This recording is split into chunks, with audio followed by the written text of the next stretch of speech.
Amnesty International has exposed how Tinubu government failed to probe the massive killing of 150 pro-Biafra protesters during late Buhari administration.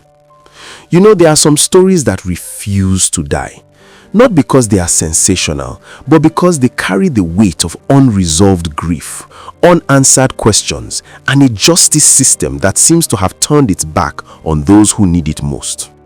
The latest statement from Amnesty International Nigeria is one such story, and honestly, it should make every Nigerian pause and ask themselves some hard questions about the country we are building and the kind of government we have allowed to take root.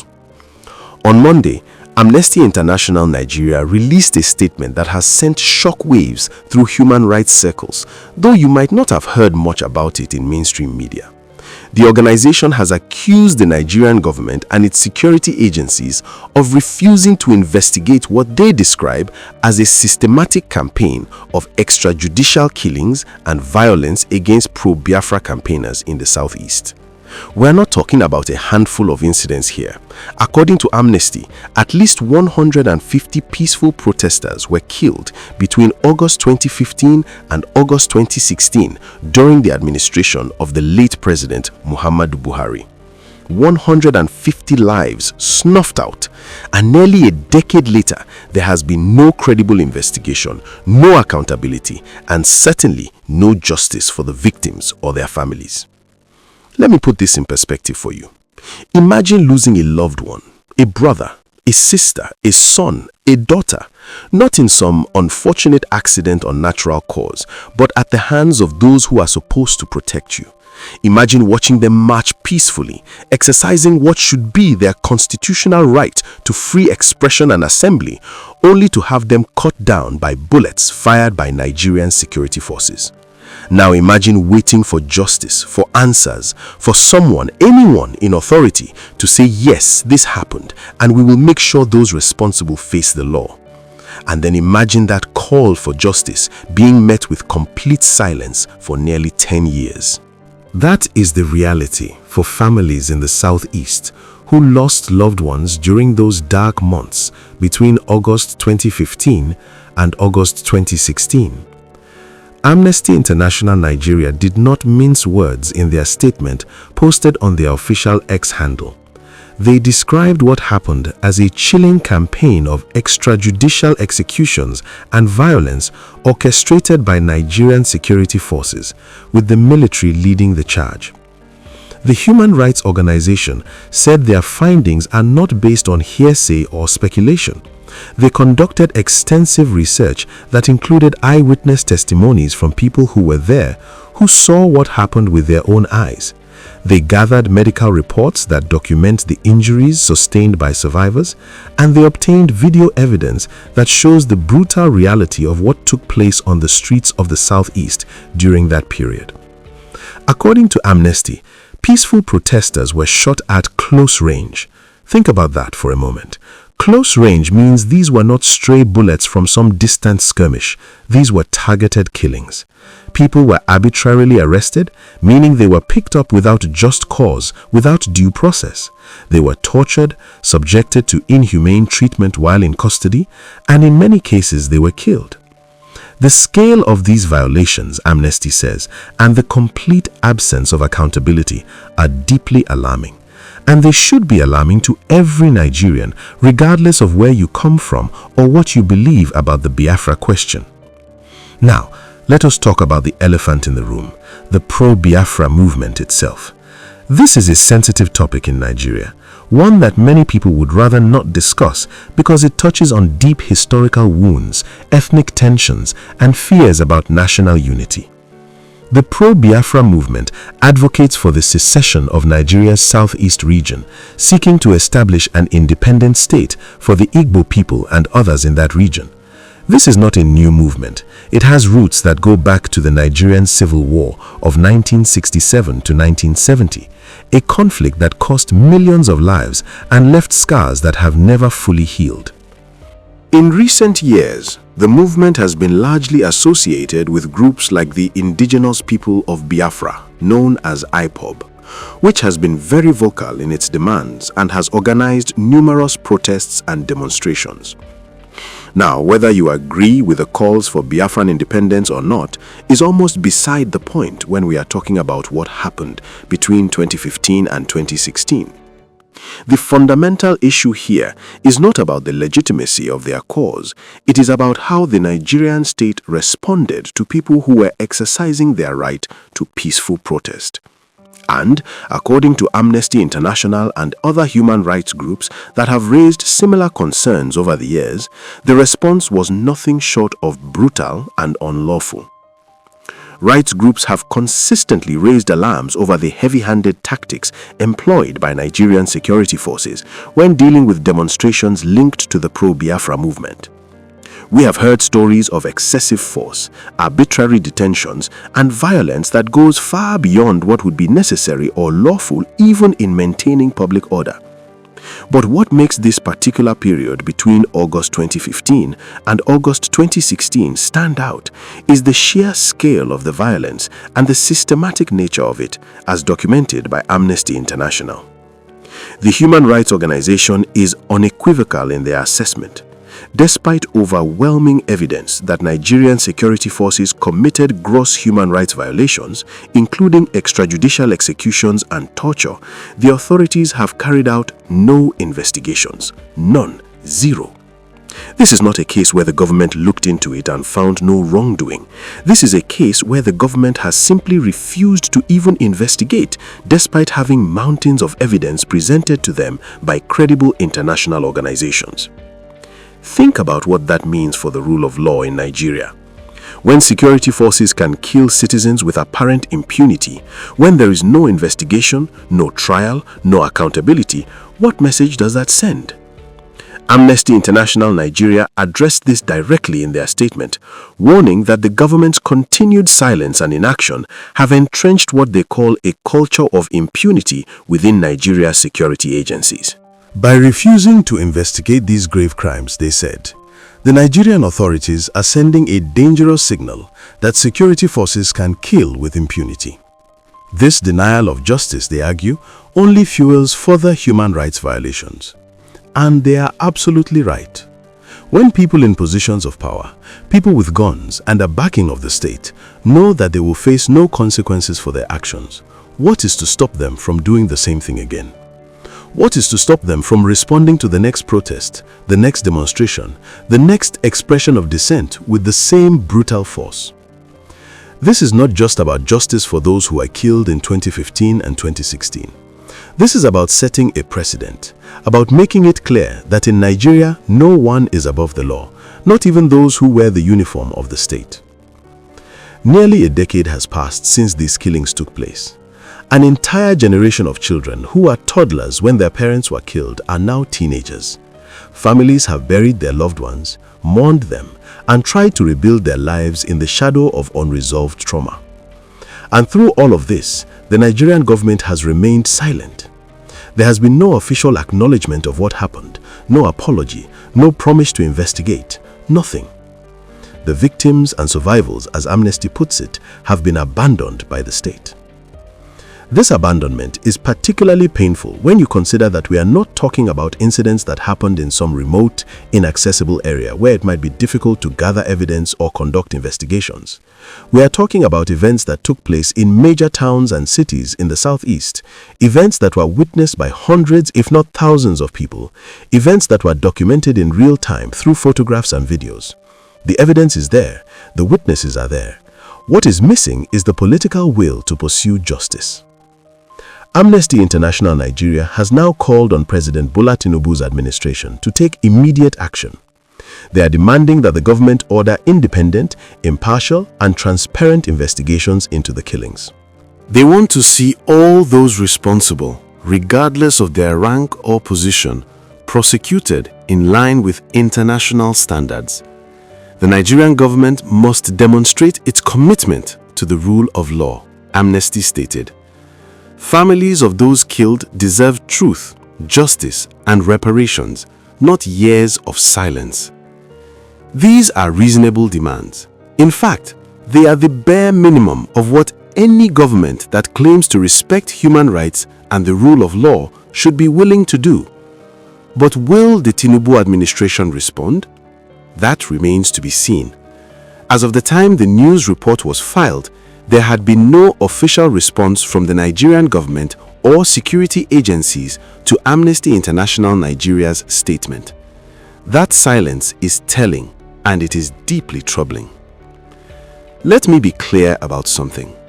This is not about demonizing security forces or suggesting that everyone in uniform is guilty of human rights violations. There are many brave men and women serving in Nigeria's military and police forces who do their jobs with professionalism and respect for the law. But when serious allegations are made, when credible evidence is presented, when international human rights organizations with decades of experience and no political axe to grind come forward with these kinds of findings, the appropriate response is not silence. The appropriate response is to investigate, to get to the truth, and to ensure that if crimes were committed, those responsible are held accountable. This is also not about taking sides in the debate over Biafra. You can be completely opposed to the idea of secession. You can believe strongly in the unity of Nigeria and still recognize that killing peaceful protesters is wrong. You can believe that IPOB's tactics are sometimes provocative or counterproductive and still demand that security forces respect the rule of law and basic human rights. These positions are not contradictory. In fact, if you truly believe in the unity and future of Nigeria, then you should be the first to demand that the government operates within the law, because a country where the state can kill its citizens with impunity is not a country that will remain united or prosperous for very long. The culture of impunity that Amnesty International Nigeria talks about is not just an abstract concept. It has real consequences for ordinary Nigerians. When security forces know they will not be held accountable, it emboldens them to commit further abuses. When communities see that seeking justice is futile, it breeds resentment, anger, and a sense that the system is rigged against them. This is how you create the conditions for more violence, more unrest, and deeper divisions within the country. It is a vicious cycle, and the only way to break it is through accountability and justice. The families of those who were killed deserve to know what happened to their loved ones. They deserve to see those responsible face trial. They deserve reparations, both financial and symbolic, to acknowledge the wrongs that were done to them. And the Nigerian public deserves to know the truth about what their government and security forces did during those months in 2015 and 2016. Sunlight, as they say, is the best disinfectant. Transparency and accountability are not weaknesses in a democracy, they are strengths. As we reflect on this nearly decade-old tragedy, we must also ask ourselves what kind of Nigeria we want to live in. Do we want a country where the state can act with impunity, where lives can be taken without consequence, where justice is reserved only for those with power and connections? Or do we want a country where the rule of law means something, where every life matters, regardless of ethnicity or political beliefs, where the government is accountable to the people it serves? These are not easy questions, and the answers require courage from our leaders, from civil society, from the media, and from ordinary citizens. It requires us to speak up even when it is uncomfortable, to demand better even when we are tired, to refuse to accept that this is just the way things are in Nigeria, because it does not have to be this way. Other countries have faced similar challenges, similar histories of state violence and impunity, and have found ways to pursue justice and reconciliation. Nigeria can do the same, but only if we have the political will to do so. The statement from Amnesty International Nigeria should serve as a wake-up call. It is a reminder that the past is not really past when justice has not been served. It is a reminder that the victims and their families are still waiting, still hoping, still demanding to be heard. And it is a challenge to President Tinubu's administration and to all Nigerians to decide whether we will continue down this path of silence and impunity, or whether we will finally choose the harder but more righteous path of truth and accountability. The choice ultimately is ours to make. Let me be brutally honest with you. The kind of honest that makes people uncomfortable at dinner tables and gets you unfriended on social media. The Nigerian government's response, or rather its complete lack of response to the documented killings of at least 150 peaceful protesters, is not just a failure of governance. It is a moral obscenity. It is a calculated betrayal of the very people the government claims to serve and protect. And perhaps most damningly, it is a crystal clear demonstration that when it comes to the lives of ordinary Nigerians, especially those from certain regions, this government and the ones before it simply do not care. Think about the audacity of it all. An internationally respected human rights organization, one with no political agenda in Nigeria, one that has nothing to gain from fabricating evidence, presents overwhelming proof of state-sanctioned killings. They provide eyewitness testimonies, medical reports, video evidence, the whole package. And what does the Nigerian government do? Absolutely nothing. Not even the courtesy of a denial, not even the pretense of concern, just cold, calculated silence. This is not incompetent, my friends. This is a deliberate choice. This is the government telling you in the clearest possible terms that your life does not matter, that justice is a privilege reserved for the politically connected, and that if you dare to challenge the state, you can be killed without consequence. Nearly 10 years have passed since these killings occurred. 10 years during which the government could have launched investigations. 10 years during which they could have prosecuted those responsible. 10 years during which they could have provided some measure of comfort and reparation to grieving families. Instead, what we have seen is a masterclass in institutional indifference. The Nigerian government has perfected the art of looking away, of pretending that if you ignore something long enough, it will simply disappear. But dead bodies do not disappear. Grieving mothers do not forget. And the stain on Nigeria's conscience grows darker with each passing year of inaction. What makes this even more infuriating is the hypocrisy. This is the same government that never misses an opportunity to talk about national unity, about the importance of law and order, about patriotism and citizenship. Yet, when their own security forces gun down unarmed citizens in broad daylight, suddenly all those lofty principles evaporate into thin air. Apparently, the rule of law only applies when it is convenient, when it serves the interests of those in power. When it demands accountability from the powerful, well, that is a different story entirely. The culture of impunity that Amnesty International warned about is not some future threat, it is our present reality. It is the reason why security forces continue to brutalize citizens during protests. It is the reason why the EndSARS protesters were met with bullets at Lekki toll gate. It is the reason why communities across Nigeria live in fear of the very institutions that are supposed to protect them. When you send a clear message to security forces that they can kill with impunity, when you demonstrate through your inaction that there will be no consequences for extrajudicial executions, you are essentially giving them a license to commit atrocities. And the Nigerian government has issued that license, stamped and signed with its decade of silence on these Southeast killings. Let us talk about what this says about the value the Nigerian government places on certain lives. Would the response have been the same if 150 peaceful protesters had been killed in Lagos or Abuja? Would there be the same deafening silence if the victims came from different ethnic backgrounds or advocated for causes more palatable to the government? I think we all know the answer to that question. The selective application of justice, the differential value placed on human lives based on geography and ethnicity, is one of the most poisonous aspects of Nigeria's governance. It feeds the very divisions and resentments that groups like IPOB exploit. It makes a mockery of the idea that we are one nation, one people. Well, it is abundantly clear that some Nigerians are more Nigerian than others in the eyes of their own government. President Tinubu came into office with promises of renewed hope, of a new direction for Nigeria.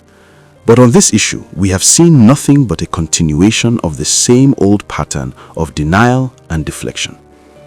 His administration has had the opportunity to break with the past, to demonstrate that they are serious about accountability and the rule of law. They could order investigations tomorrow. They could set up an independent commission to examine what happened. They could at the very least acknowledge the pain and suffering of the victims' families. But instead, we get silence. The same silence we got from the Buhari administration. The same silence that has characterized Nigeria's approach to state violence for decades. This is what state failure looks like. It is not always dramatic. It is not always tanks on the streets or complete governmental collapse. Sometimes it is quieter, more insidious. It is the slow erosion of trust between citizens and their government. It is the growing realization that the institutions that are supposed to serve you are actually indifferent to your suffering or actively complicit in it. It is the understanding that justice is not a right you can claim, but a favor that might be granted if you have the right connections or come from the right place. This is the Nigeria the government has created through its negligence, through its refusal to hold itself accountable, through its contempt for the lives of ordinary people. And let us be absolutely clear about something else. This is not ancient history. The people who gave the orders to use lethal force against peaceful protesters are likely still in positions of authority. The soldiers who pulled the triggers are probably still serving.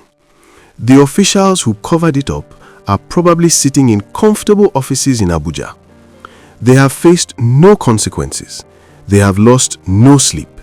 They have continued with their lives and careers while the families of their victims struggle to find closure, to make sense of senseless loss, to navigate a system that has utterly failed them.